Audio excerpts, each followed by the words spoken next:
আজকে আমার পুকুরে নেট করা হচ্ছিল।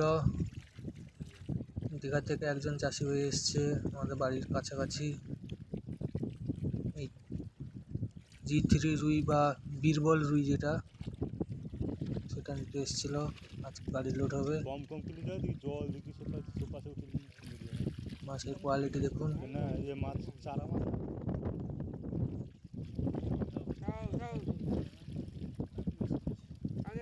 বীরবল রুই দুটা লাগা ইয়ে রেখে পড়লো খাপা রেখে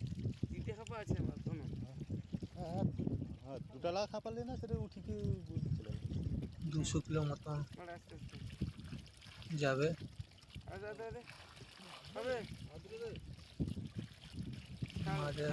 মাছের প্রোডাকশন খুবই ভালো হয়েছে।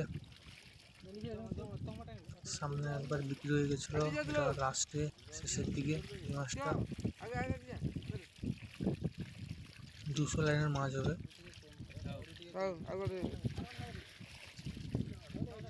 বাঁকুড়া বড় মাছের ডিম। জল দিয়ে টানলে আসো